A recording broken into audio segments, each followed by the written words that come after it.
Hey, Chicha Thoughts here, coming at you with another video. It's another weekend watering day, and not only is it a weekend watering day, but it is also a day to apply fertilizer to our plants. So, some of you have asked, how in the world am I able to do the watering when the greenhouse is this full? Well, I'm going to try to prop this camera up here so that you can take a look and see how I manage. Maybe I might even have a videographer. I think I've got a videographer to handle it. So I'm going to show you the process of how I water this greenhouse while we're waiting for heat, water, and electricity in our main growing house. There we go, hands-free, look at that. So it is a little bit of a trick, and I've learned a few things to keep from falling on top of my product. So, without further ado, I'm going to navigate my way over, and we'll get some watering done.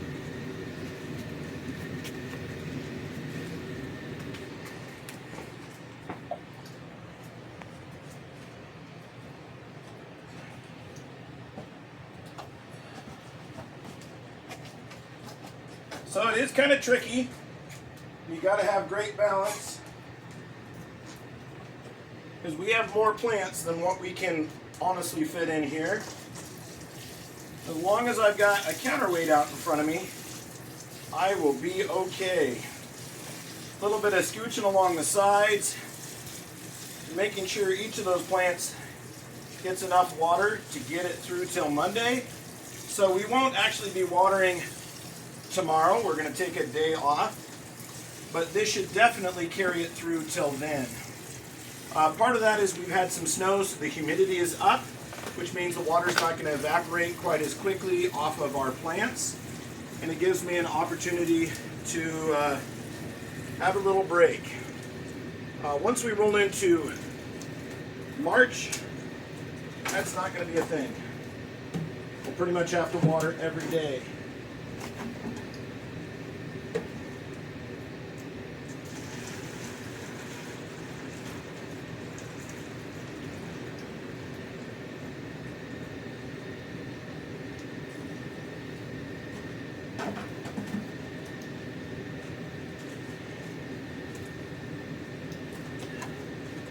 Alright, just pick off where we left off and keep going.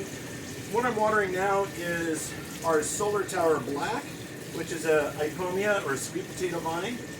And they're growing quite a bit right now. So they will need to have their first pinch here as soon as we move stuff into the other house, which could be as soon as the end of this next week. So what we'll do is we'll definitely, I've been told that the gas and HVAC guys will be here on this coming Tuesday to install the system. And then after that, we're going to give it a day or two of running to make sure that there's no issues before we put plant material in there, because we don't want the plants freezing overnight because there's an issue with the HVAC.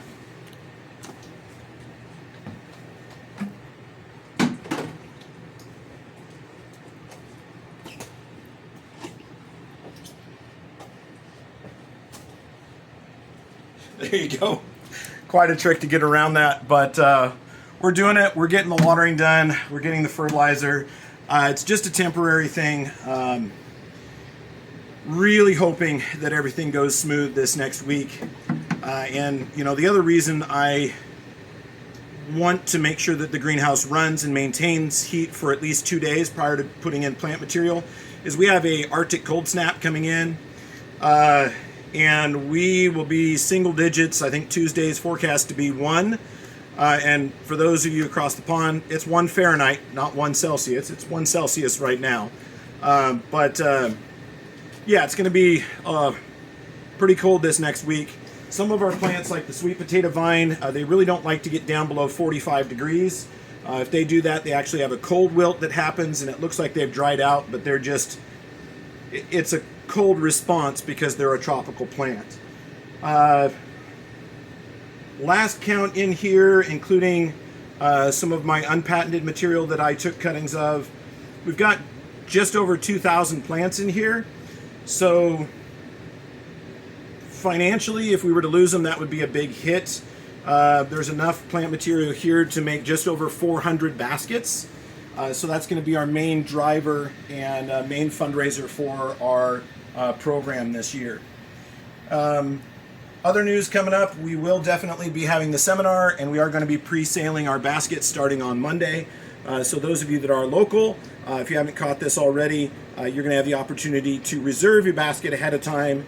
Those of you that aren't going to reserve them, don't worry, we're only pre-sailing half of them, which means we'll have just as many baskets available as we did last year when you came through. So anyway, thought you might want to see a sneak peek about how I navigate around the tight spaces in here. As always, I hope you're learning something. Ag Teacher Thoughts out.